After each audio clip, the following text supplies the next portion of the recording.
Okay, so the Neato finished. It is now about 11 o'clock and it started around 8:30. Now the important thing to keep in mind is if I was doing, I usually only do one bedroom at a time when I do the whole house. So it'll usually do the whole dining room, kitchen, living room, entryway, hallway, and one bedroom. And it'll do it in about an hour or so. So it'll clean quite a bit. And then it spent about 2 hours since I wanted it to do two bedrooms. It spent about an hour and a half to 2 hours charging, and then finished that one bedroom in the back. So we're going to look at the dustbin now.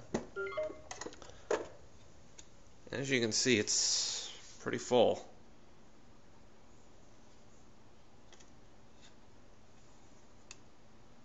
In fact, it's so full that I wouldn't be surprised if it had to run again.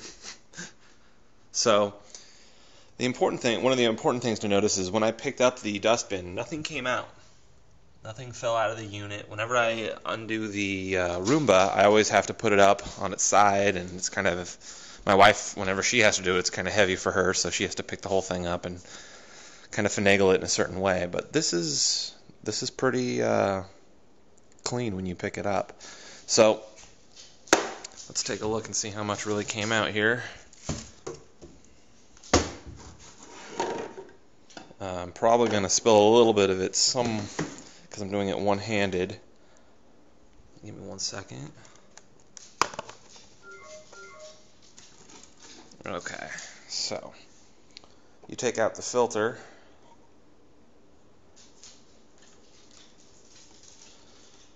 And that gives you access to the dirt.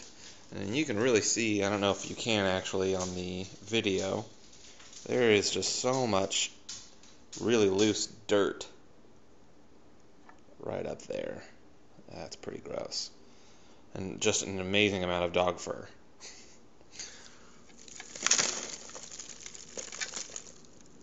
That's all that came out. Doesn't look like a whole lot from probably the video camera's perspective, but it's an incredible amount to me at least. And then the filter itself, you can see all the dog fur and everything that's on there. It's pretty nasty.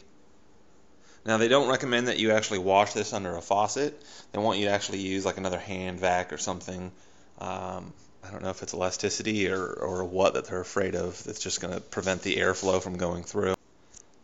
To give you a little more perspective on how much actually the Neato picked up, I just kind of wanted to show more garbage that it just pulled up. And this is all very compacted together, and there's more in here that it pulled out. So you can tell, as a vacuum should, when it sucks up all of the dirt and dust, it pushes it all towards the back of its dustbin. And it does so at such a force that it pushes it all and compacts it together, and the Neato is no exception. It does a very good job of that. This is the same filter after it's been vacuumed with this hand vac that we have, and it works pretty well. Looks pretty clean. So I wanted to give you guys an idea of what the brush looks like afterwards compared to the Neato, which, as I showed you before, after one run the brush looks like this pretty typically. This is what it almost always looks like after it's done being ran, after a normal use. And after normal use of the Neato, the brush has a little bit of hair, but very little. I mean, actually, yeah, just this little bit right here, and that is it. Nothing else. And since I have it open, I might as well just pull it out. So to kind of wrap this review up, the Neato, I think, performs quite admirably. The fact that it can navigate a room, go charge if it runs out of batteries, and go back to that room is quite awesome to see. The fact that it even just navigates a room is quite incredible. It has not missed a single area for me. Its vacuuming power is definitely much better than a Roomba. However, that saying, the Neato, even though it has a square front, it should theoretically be able to get to the corners quite well. It doesn't. even with the wider beater brush than the Roombas, which is significantly smaller, it has a bit of a hard time. However, I don't think it's as terrible as some people claim it out to be. But I do notice that instead of going into the corners, sometimes it kind of rounds a corner and it misses the edges of the corner.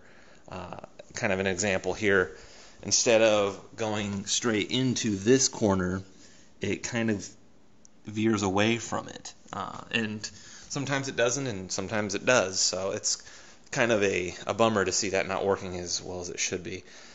I think that can actually be resolved through firmware. However, I think even when it gets close to the wall, because there's no side brush, it does not get all the dirt and hair out. So I do have to take a broom to the walls and do a thorough sweeping every once in a while.